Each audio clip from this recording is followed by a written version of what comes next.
Happy Halloween Eve, everybody. All right, I have a very special treat for you. No tricks tonight. She can be seen acting in Curtiz, The Nun, and Book Club. And she can also be seen paddleboarding, jumping off boats in Croatia, and camping in Red Rock Canyon. She is a self-proclaimed tomboy. I'm going to tell her why she is a tom girl, and she's going to talk about her adventurous spirit and how you can blaze a trail for yourself. Stay tuned. You're tuned in to AfterBuzz TV, the ESPN of TV talk. Now, let the buzz begin. Oh yeah, a special song for you guys.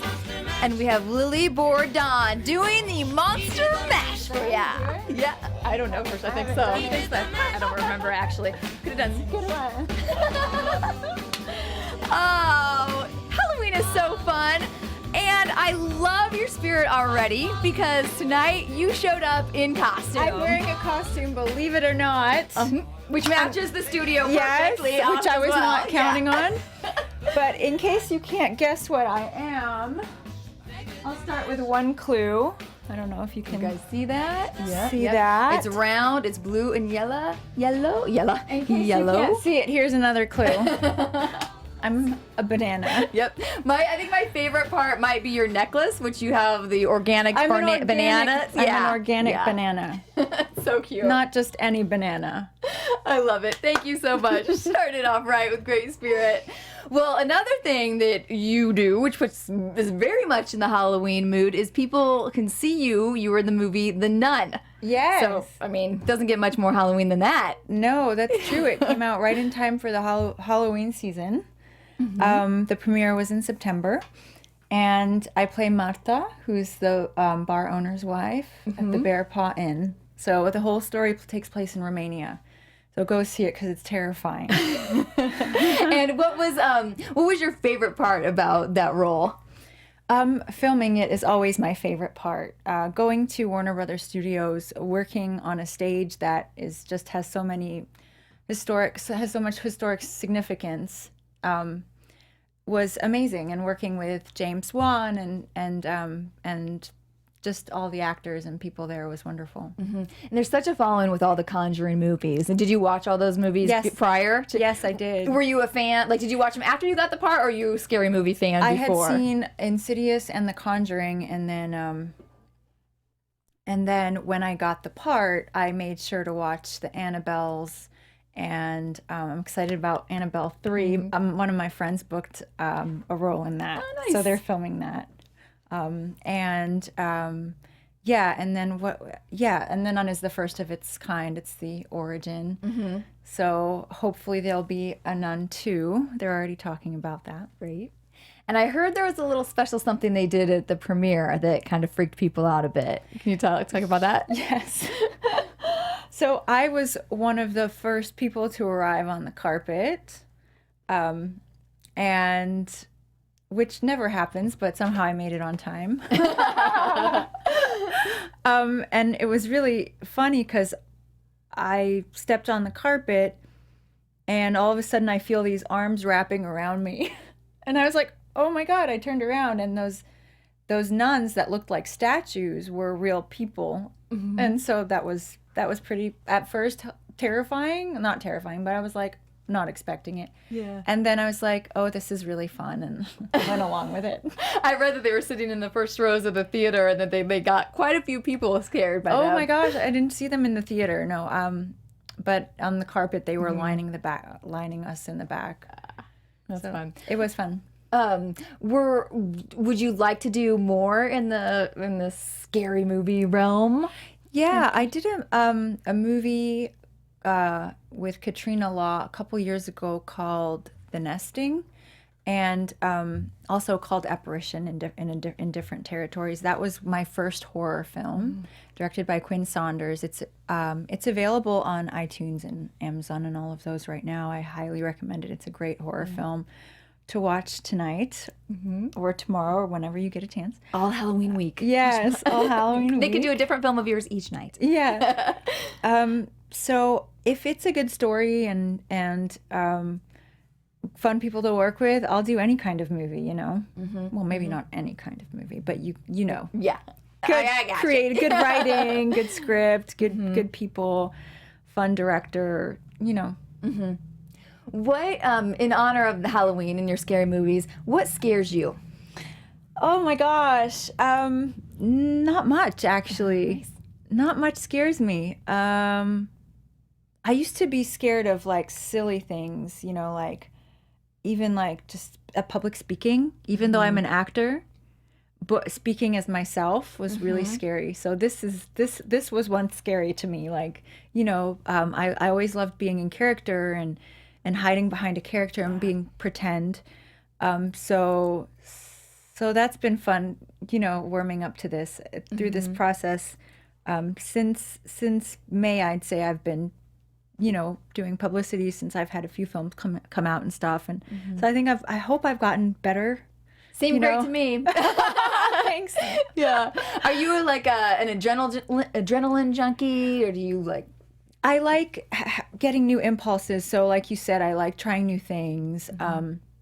Paddleboarding was new. There was not much adrenaline involved with paddleboarding. There were stingrays. Those were kind of scary. But traveling, camping in different places, I want to do more of that. Okay, great. I'm going to ask you more about that stuff a little bit later on. Okay. I pulled some pictures from your Instagram. All right. When it also, so you were also in book club. Yes. And you were the dance instructor for that. Yes. Did you see it? I did, yep. Oh my gosh. So a bunch of my friends saw it on the plane, and so I was getting text messages and stuff. Oh, I just saw you on the plane in book club. Yeah, that was an amazing role. That was actually, it was a supporting role, but it was, I hope it was memorable, For sure it was, yeah. It was a fun character to play. I've been playing more and more of those.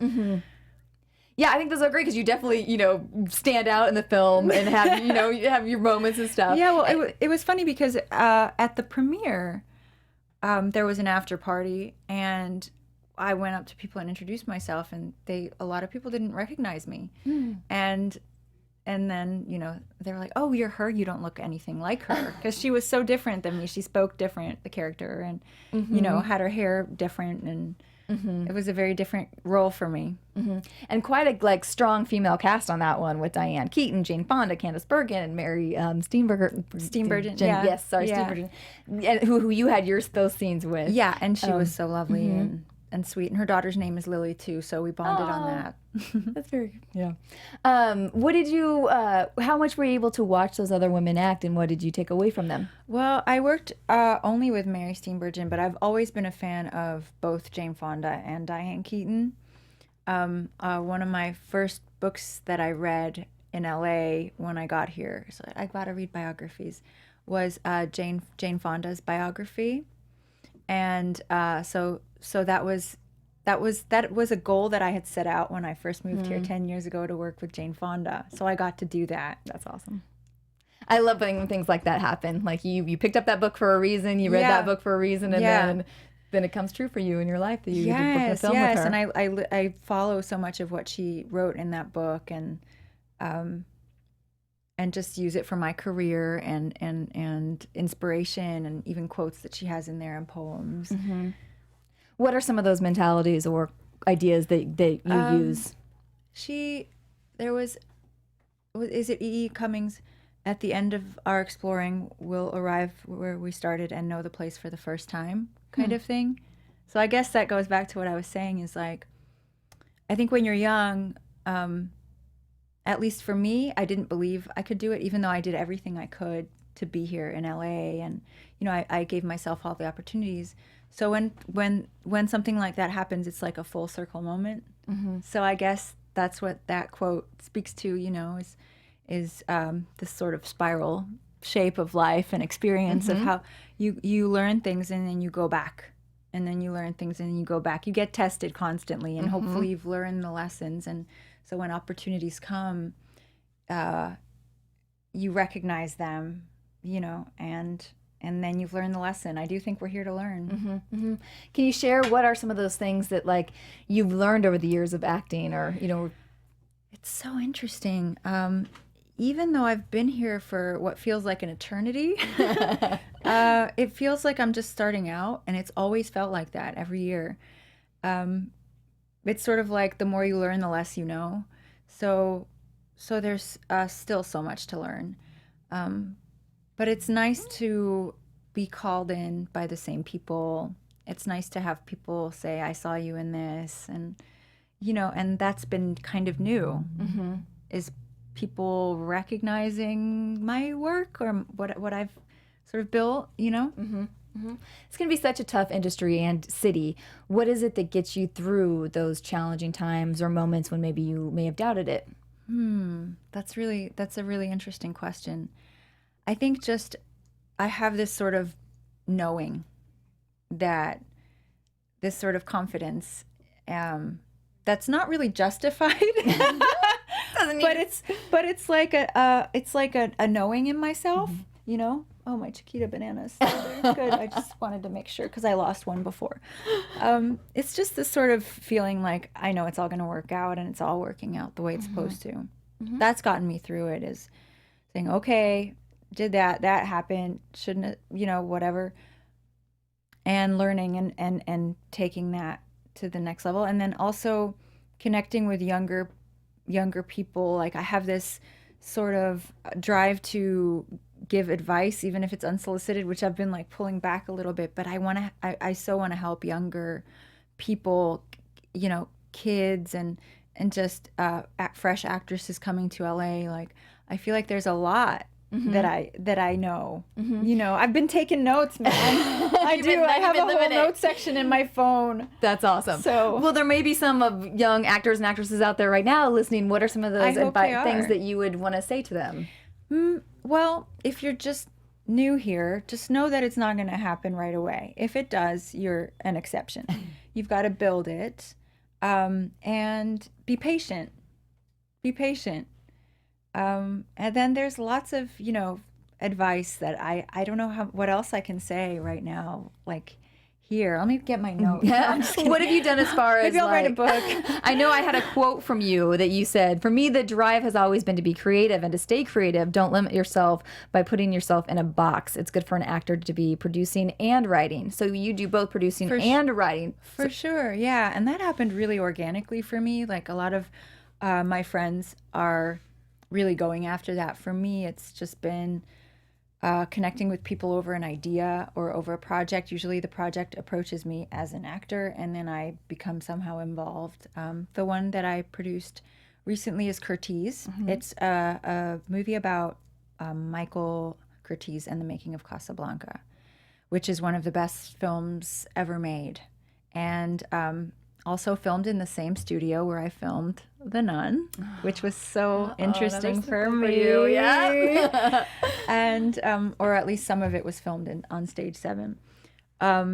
So what was I saying? So we're talking about the producing and the writing and how that has come kind of organically for you. Yeah. So I was brought on as an actor to that project and I became a producer on it. And just as far as connecting them with a writer, another producer connected them with a writer, and then bringing on a couple of just collaborators and stuff. And that won the grand prize at the Montreal World Film Festival. I was there. I'm so glad I went. Congratulations. That's awesome. Thank you.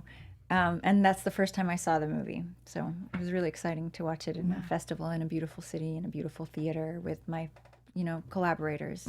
What was your role in that film? I played Irene Lee, who she was Hal B. Wallace's assistant. She was story editor on Casablanca. She found the play Everybody Comes to Rick's that the movie is based on. And but in this movie, she plays a sort of rebel in the system as a woman. She speaks her mind. It's an interesting character. It's I hope that it gets distribution in the States. I don't see why it wouldn't. It's a beautiful film. It's black and white. It's the 75th anniversary of the movie, so I hope that it finds a home here as well so that people can see it. Yeah, me too. Well, look out for it. Thank you. Yeah. So you've had some, a lot of people know you from Battlestar Galactica, Blood and Chrome, Becca Kelly. How's that role? Because she's kind of a more badass role. Yeah, those have been finding me, the badass roles, the mysterious. that was an amazing experience. I sent my tape in, and then I was called in for producers and directors, and they said I booked it in the room. So that was amazing. So you knew before you even walked out. Like, I felt it, but they told me later on. Oh, okay. I thought you were saying that I was straight to wardrobe. Gotcha. That's what they called it. I was like, yes, more of those, more of those, please. And it was my first project filming in Canada, in Vancouver. So it was a month in Vancouver, and it was a beautiful, beautiful experience. Would have been. What are your favorite characters, or a character that you really like have learned something from? I mean, okay, this is gonna sound like all of them, really, but so I did a British TV show called Silent Witness, and I played a lawyer who represented prostitutes, and I was defending these prostitutes, and that was really interesting. That was interesting because I interviewed people who were in that sort of thing. It was a recurring role, so it was a bigger one, and I had time it was shooting in Hungary, so I had time to prepare. And so that was amazing. But really every character that I do, like even book club, like I took dance classes. When I booked it, I was like, okay, I have to get really good so I can, teach these actors how to dance and really take charge in the scene. I've learned languages, from my roles, auditioning. I've learned words that I never knew, even though I consider myself, well-read and educated and everything. Went to college. Thank you. Thanks, Mom and Dad. Yeah. And I still learn so much, like even, just jargon, like medical lingo. I auditioned for something that was very diplomatic, used diplomatic language. So I just learn things from acting. So when I go on these auditions, I don't just focus on getting the role. I focus on how can I be a better person from this audition? Because whether I book the role or not is not in my control. But what can I take with me from this character? Because I know that this character somehow leads into something else that I'm gonna do. Some other character. Like, and I can even look back the last few weeks and the auditions that I've been going on feed into somehow the next thing, and hopefully the one that hits. Yeah, that's great. I mean, that's kind of all of life too, just always being open to what comes into your life and asking, okay, what is this supposed to teach me? What am I learning? That's the fun. Yeah. Otherwise, what's the point? I mean, it's not what it's, and also seeing the interconnectedness of things, not to get too woo-woo and crunchy here, but seeing the greater connections in things. We're so goal oriented. Just thinking, that's what I mean by thinking outside of the box too, is not just producing and writing your own stuff, but seeing going with things because they feel right, trusting your intuition that you're gonna connect with someone, or you're gonna learn something from someone, so you kind of go down that rabbit hole and see where it leads. Yeah. And the way to do that safely is to always know who you are. Write it down. Take notes in your iPhone. Who am I? What is it that I love about myself? What is it that I'm flexible on? What is it that I can compromise on? Like for example, people are not willing to be pigeonholed into a certain character, right? I say, if you're gonna get the role of, I don't know, if you're tired of playing the same role all the time, okay, I get it.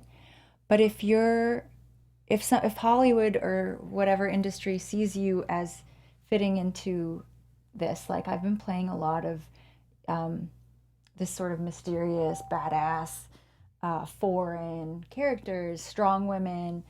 If that's how I'm seen, if that's the archetype that I'm projecting or reflecting, then I'm gonna go with that and see where it leads me. It can lead me to something that is my dream role. Don't ask me what that is. I was just going to. Because I How don't did know. You know. I was just going to open my next question. You teed it up for me. I saw it in your eyes. I'm going to have you pull this just a little closer to you. Yes, Sure. that's right. There you go. Yeah. Yeah. It was, so you don't know? There's not one that you're like, oh, There's man, no. I mean, yet. playing Irene Lee in this movie, Curtiz, playing an historical character like a real person who, who has a history and you can look them up and see their picture. That was really amazing. I would love to play people like that. Who once lived, did something amazing or not amazing, but who did something, that I can study. I'm also a good student, so I love to study. The real life stories are so fascinating to me too, because knowing that somebody actually went through that and how they handled it, and it's just fun characters. Yeah. Okay, well, I want to ask you because you posted a picture of yourself as a tomboy and on your Instagram, and you said, you said, where did I put my hold on. Oh, yeah. Throwback Thursday to when I was a blonde little tomboy. Thanks for the photo, Dad. And I think we have that photo. Gosh. We have that photo of you. Oh, when I was a little girl? Yeah, photo 06 there. Juliet's gonna pull that up. Oh, yeah. Oh my gosh. Yeah. So cute. So that's something I flagged because why would you describe yourself as a tomboy? I was always playing with the boys. Like at recess, I would race with them. I have the scars to prove it. I was always athletic. I was always on the soccer team. I was always in tennis camp. My whole family is like that. They're very athletic. So my dad always encouraged it. But I also did ballet and girly stuff too, But I just always remember myself, maybe it's from the pictures, is like having a dirty face and just running around and coming home as late as I could from playing in the street with the kids. I also spent a lot of time in Hungary where kids do play a lot in the street. And, so I grew up with these sort of country kids. And there was something else that I was thinking of just today. It came to me just today. My mother's line of women, they all worked the earth. They were all grew their own vegetables. My grandmother has her own chickens. She still grows her own vegetables, and she's 84, 85. My mom grows some of her own vegetables. It's obviously a lot less than my grandmother did, but if I trace back all those women from my mother's side, they all worked the earth. They were farmer families. So I'm like, I need to do that. And I just thought of that today. I'm like, I can't just not continue that somehow. So, but I grew up in that. I grew up in the fields like that. So I have to find a way to have an urban garden or something. Yeah. And how does that kind of tomboy attitude fuel who you are now? Man, I don't know. I guess it depends on how you define what a man and woman is, which is interesting too. We're asking that a lot these days. I think it's an honor to be a lady. I love what that encompasses. For me, it's really fun to be a lady and to behave like a lady and all that stuff. But I do like to get my hands dirty, and I do like to be in nature and be in the wilderness. And I do love the wild women in the stories. So I guess for me, being a tomboy is being a wild woman, a wildish woman, as Clarissa Pinkola Estes says in Women Who Run with the Wolves. Great book. Yeah, that's perfect. But I just want to say that is exactly what this whole show is based off of, because I grew up very much the same, and I was always a tomboy, but I also loved fashion and being girly too. Hello. I know, banana. I'm having fun. I said I would do it at some point. I love it. Yeah, these are the pants that go with the banana outfit. Yes. I love. Yellow. Yeah, but for us, the tom girl was the perfect embodiment of the tomboy and the girl who also does enjoy fashion and a lot of the things more associated as girly things that as we get older, we still like to go get muddy and get in the dirt and do all those things and outdoorsy things. Yeah. So anyway, now I want you to say that you are a tom girl. You're in the tom girl tribe. I am. It's awesome. High five. Yeah. Fist bump, whatever. Awesome. So speaking of that, I want to talk about some of your some of those adventurous and things that you like to do. So we talked a little bit about the paddleboarding. So I have a picture of you doing the paddleboarding. This was a new adventure that you tried. Yes, with another tomboy friend of mine, actually. She suggested it, and I said, okay. And there was a great deal, and we went and tried it in Marina Del Rey. That was Marina Del Rey Beach. And we saw seals and, stingrays and stuff, and had to watch out for those. Had to shuffle. It's so relaxing, isn't it? It's really relaxing. It's quiet. It's hard to have a conversation because everyone can hear what you're saying on the boats. Yeah, your voice really travels on the water. You think, you can't. Yeah, we were trying to have like a really private conversation, and I was like, people sitting on the boats having a beer, like, I heard that. Yeah, that's great. You've also called yourself more of a mountain woman. So we have some photos of you from Red Rock Canyon. What is it about the mountains and being out there that you love? Man, that was a beautiful experience. That was Red Rock Canyon in Mojave, I guess, or Cantil. I don't know what the exact town is. But it's like a 2.5-hour drive from here. And my girlfriends told me, let's go do it. Let's take some cameras and take some pictures. I needed some publicity shots. And my friend Roxanne, who took that picture, that was just with our phone. But she took some amazing shots of us. It's the picture that you're using on the opening page actually was by Roxanne. And we just camped and cooked on an open flame. It was really windy, so I couldn't sleep because the tent was shaking and there was all kinds of stuff flapping, and I had earplugs, but they didn't work, so I just pulled my sleeping bag out of the tent and just slept under the stars there. And I slept so well. So nice, isn't it, just to get out and actually see the stars too. And to wake up, like, I was like, it's a completely different feeling to wake up outside. Yeah, for sure. You're just fresh and ready to go too. Yeah, that oxygen is, there's nothing like it. Great. Now we have pictures, I think, of, one in London. Is this London, correct? Is that London? Oh yeah, I had a film premiere in June in London. Yeah, for a movie that's out now called Welcome to Curiosity. It's on Amazon, so you can watch it actually. That one right now, that's up right now, is in Croatia. Same. This summer has been amazing. I did so much this summer. I went and I traveled so much and had so many great projects that I worked on and that came out. That one is in Croatia, in Zadar, just on an island just off of Zadar, and we rented a boat and went out with my brother and my mom and my brother's wife. That's having a wonderful meal, fresh fish straight out of the sea. With a nice cold beer. Yeah, and the history there is amazing. The architecture and the stone, that stone wall was probably like 1,000 years old. Where's your favorite place or adventure that you've ever been on? That's a great question. I always love going back home to Hungary, to Budapest. That's where my roots are. I always discover something new about it.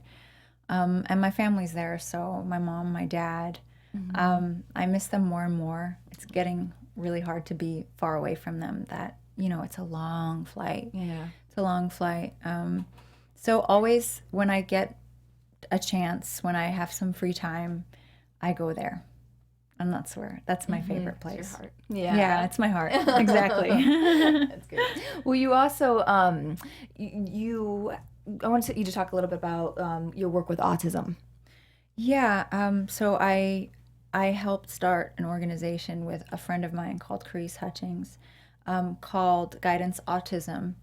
And I started helping her teach dance classes to kids with autism. I trained to be an autism movement therapist.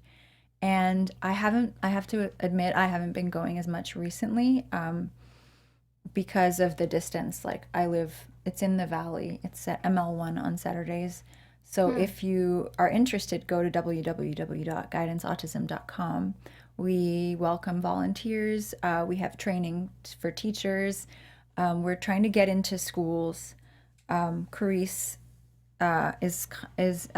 we have a board and everything. So we're looking to expand, and I would love to I live on the west side, so I would love to have some schools there or something. So right now we're just kind of on hold, but we're still doing the regular classes, but it would be great to expand. Sure. What a wonderful thing you're doing. Yeah. Yeah. Yeah, it's a wonderful thing working with kids, and these kids especially are so loving and connected to something that we don't even understand. Yeah. Well, now let's move to, each week here we do a TomGirl of the Week. This week I have an organization, I know I think they've talked about them before here because they are one of my favorites. You have to follow their Instagram account. They're called Babes Right Out, so at Babes Right Out. They just got done, October was their month for their big event. So these are pictures of the event that they do, and they go out to Joshua Tree, and it's, all women, all on their motorcycles. There's things like this where there's, Bitwell does a lot of things with helmets and designing your own helmets. So there's a lot of vendors out there. They have music. So ladies, if you are big into riding, it's on my bucket list. I have not made it yet, but I'm dying to go. And then they also have a sister group called Babes in the Dirt. So if you're into dirt bike riding, they also have an event like this for dirt bike riders. So it's really cool, even in just watching the last year, how big their organization has grown and has more and more women find out about it. The photos just look fantastic, and it looks just like an absolutely fun thing to do.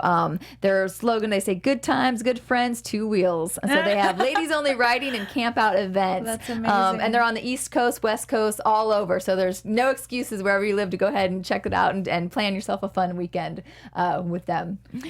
All right, so I need to get my motorcycle license because I'm terrified, so I should do it. Well, it's funny because I've always wanted to. I used to ride dirt bikes my friend had a farm in Iowa, so that was fun. But it's like motorcycle riding in LA is a little different. Like I am scared to be on the freeway. on a track or like right, somewhere like on a trail, like.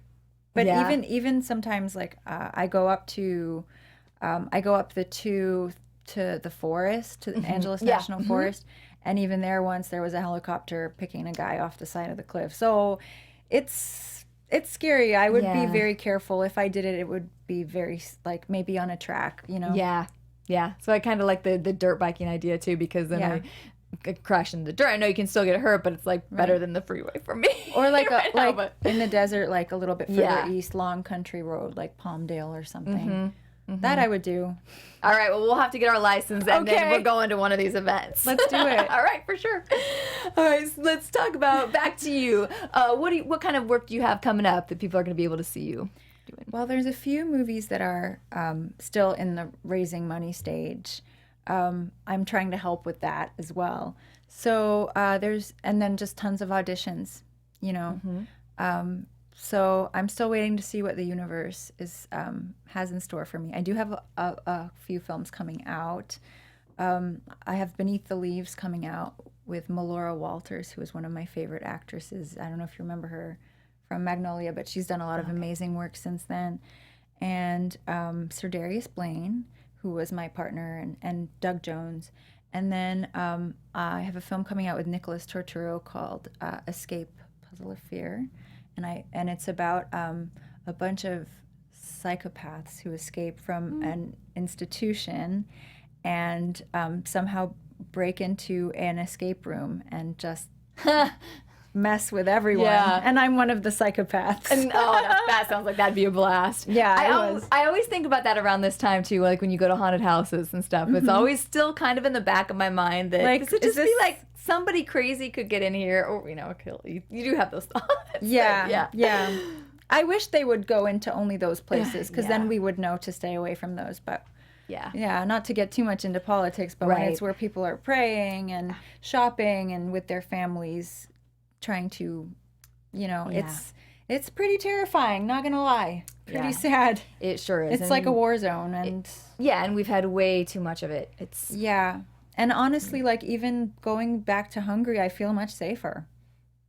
How crazy. I mean, Hungary's always been a wonderful place. It's been through a lot, but the last few decades have been really wonderful for Hungary.